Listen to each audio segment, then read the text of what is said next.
KORK North Bay, your source for news and happenings throughout the North Bay. Hello and thanks for watching KORK North Bay TV. Coming up is our weekend wrap covering all the news stories and happenings that took place over the weekend throughout the greater San Francisco North Bay. On Saturday in Santa Rosa at the beautiful Annandale State Park, a woman enjoying her day mountain biking through the trails of the park found herself in a bit of a pickle when she took a bad fall and injured her leg, bad enough where she couldn't get up and needed to be rescued. This incident took place just before 4:30 in the afternoon along one of the many rugged single-track trails in the park, many of which can be in some pretty remote areas, so the Sonoma County Sheriff's chopper Henry 1 was called in to use their infrared camera to locate the injured rider. This is a shot from inside the chopper where you can see the infrared camera on the screen and the downed rider coming into view. Once they had her location pinpointed, members of the Santa Rosa Fire Department were able to get close to her using an off-road side-by-side UTV and then had to hike the rest of the way to get to her due to the ruggedness of the terrain. Once they made contact with her, she was in such a rough area, one of the medics had to give her a piggyback ride to a safer, more open area so she could be airlifted up and out to a nearby ambulance. Here she is in a quick shot getting that piggyback ride. The shot happens fast, so here it is again with a still shot so you can get a good look at her receiving her unique rescue method. While this was taking place, Henry 1's flight technician had already gotten their 200-foot long-line air rescue system set up, and then the pilot lowered the flight officer down to her, where she was then placed in a harness and lifted up and out of the remote area over to an awaiting ambulance, who then transported her to the hospital for treatment. Here's some footage of that part of the rescue as well.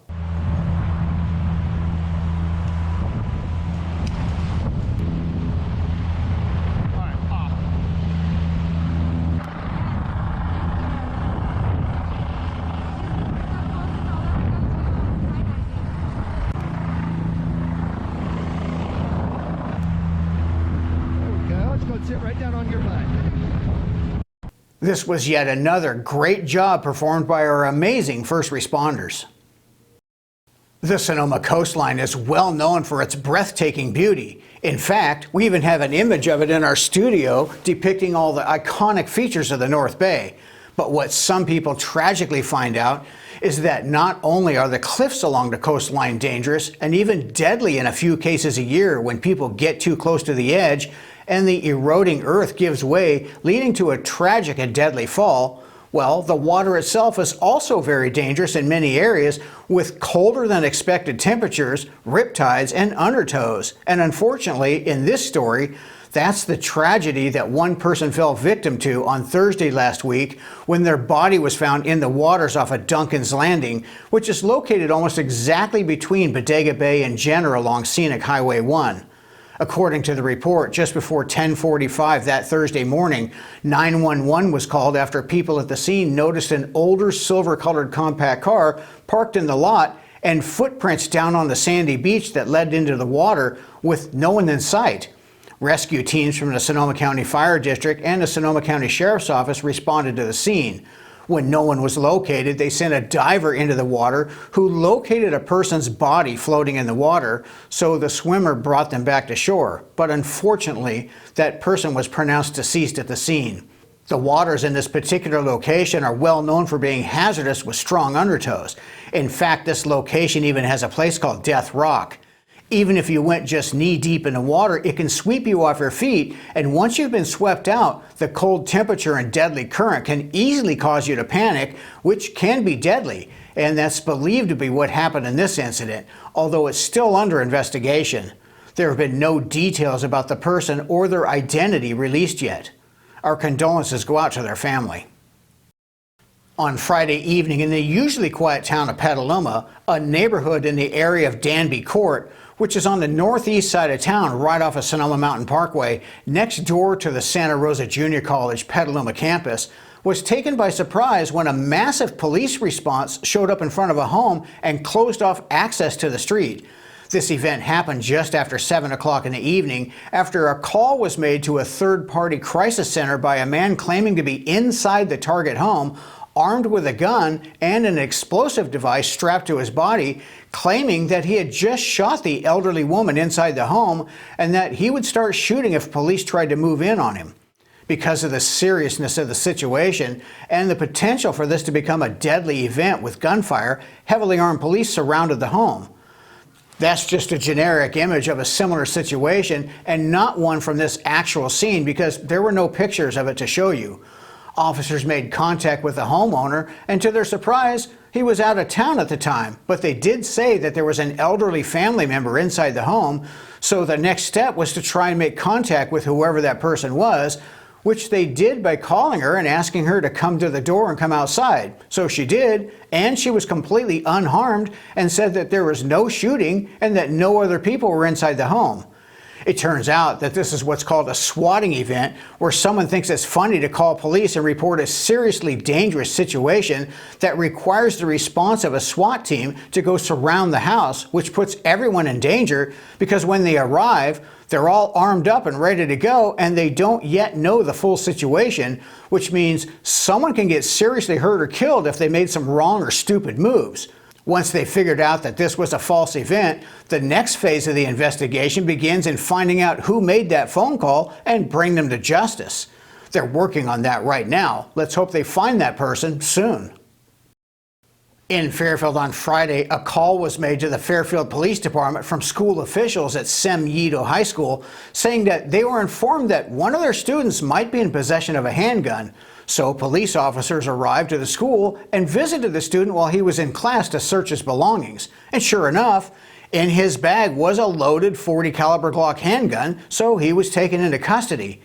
This is the same high school that during last year's graduation, a shooting took place during the graduation ceremony that took the life of an 18-year-old graduate and wounded 3 others.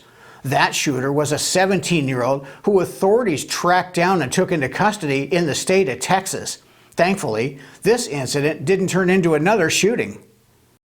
On Saturday in the small Solano County area of Cordelia, a call came into the Fairfield Police Department just before 5 o'clock in the afternoon from a man who said he had just shot his brother inside their home on the 2100 block of Westphalian Drive, which is located just east of the Cordelia business area in the tract homes along Highway 680.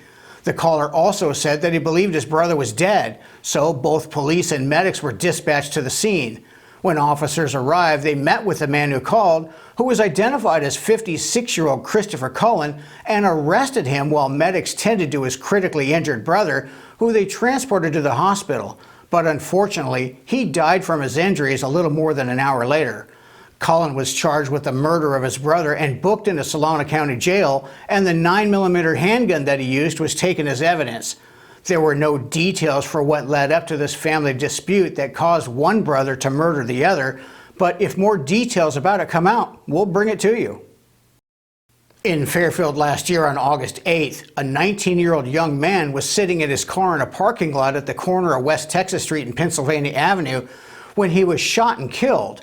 Detectives were able to identify the shooter as 20-year-old Adonis Evans, but Evans was able to evade authorities for a year until last week when he was spotted down in San Jose by police and taken into custody, and then on Friday he was transported back up to Fairfield where he was taken into custody by Fairfield police and then booked into Solano County Jail on charges for the murder of the 19-year-old who he allegedly shot.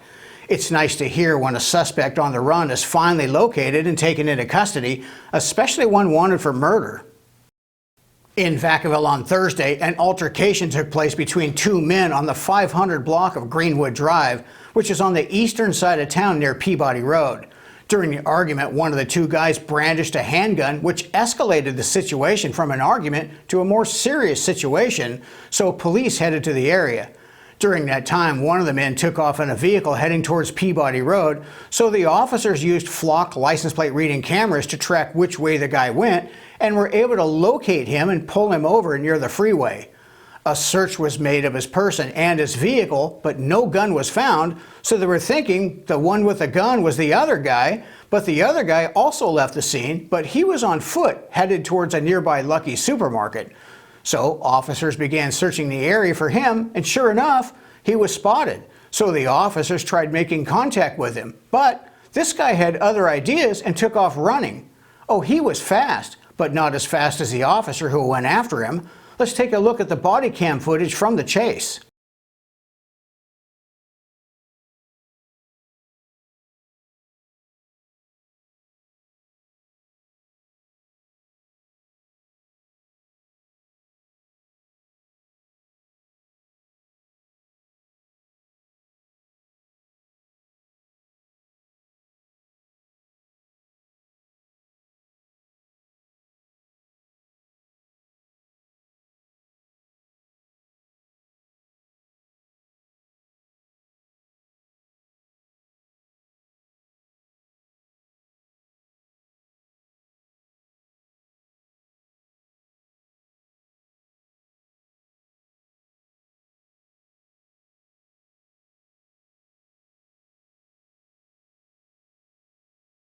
As you saw in the footage, which made me a bit dizzy and probably did to you as well because body cams don't have image stabilization, so watching it made me a bit seasick. But as the officer caught up to the suspect, who was identified as 20-year-old Michael Richardson Jr., an unregistered .45 caliber handgun fell out of his waistband. Once he was on the ground, Richardson couldn't believe that the officer was able to catch up to him and said, "Man, you are fast as..." Well, let's let you use your imagination to complete the profanity in that sentence. And yes, that officer was fast, even with all the equipment and stuff that he carries on his duty belt. Richardson was transported to the Solano County Jail, where he was booked on several charges related to carrying a concealed unregistered handgun and resisting arrest. Many of you who've been watching us for a while know that we have a Super Genius Award for certain suspects who go above and beyond stupidity. And this next guy is a perfect candidate for that award. We all know it's the dry fire season and that you don't want to do anything that might set off a catastrophic wildfire. But evidently, this next super genius didn't get the memo because at about 4:30 in the hot afternoon on Thursday, in the Finley area of Clear Lake, which is on the west side of the lake off of Highway 29, just south of where Canocti Vista Casino is located, 38-year-old Keith Miller decided it would be a great idea to either start shooting a gun or setting off fireworks in the dry, grassy area of his property, which caused a fire, so neighbors called 911. The neighbors heard loud pops just before the fire started, but weren't sure if it was a gun or fireworks. Regardless, neither of them are things anyone should be doing in dry, grassy areas because of the obvious. But Mr. Miller evidently wasn't hip to that and did it anyway. So while firefighters were tending to the fire that he started, sheriff's deputies tried making contact with Mr. Miller, who refused. So a search warrant was obtained, and the deputies let themselves into the detached garage where Miller was holding out and took him into custody. According to the report, Miller was found to be in possession of what was described as a destructive device. We're not exactly sure what that pertains to, whether it was some sort of firework or a firearm, but either way, whatever it was something that started a fire, so he was booked into Lake County Jail on charges of arson and possession of a destructive device and is being held on $70,000 bail. This broadcast is sponsored by Mike Larbury Automotive. 5-star ratings for all of your domestic and import automotive repair needs, located on Highway 12 in Sonoma. Mention you saw them here on KORK TV to receive a special discount. And also by Sonoma Paint Center, your source for all of your home and automotive paint and supply needs. Transform your home or business with Sonoma Paint Center. As your local Benjamin Moore retailer, we've got everything you need to paint inside and out, plus top quality stains. Step inside our Santa Rosa location or visit us in Sonoma, Sebastopol, and now our newest location in Napa. From vibrant colors to durable finishes and required supplies, we'll help you bring your vision to life. Sonoma Paint Center, serving you in Santa Rosa, Sonoma, Sebastopol, and now Napa. Sonoma Paint Center, color your world.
Well, that's it for our weekend wrap. Thanks for tuning in. We really appreciate it. We'll see you again on Friday for our weekly wrap.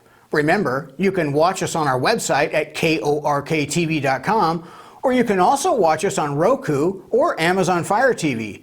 To download our channel on those two platforms, simply go to watchkorktv.com.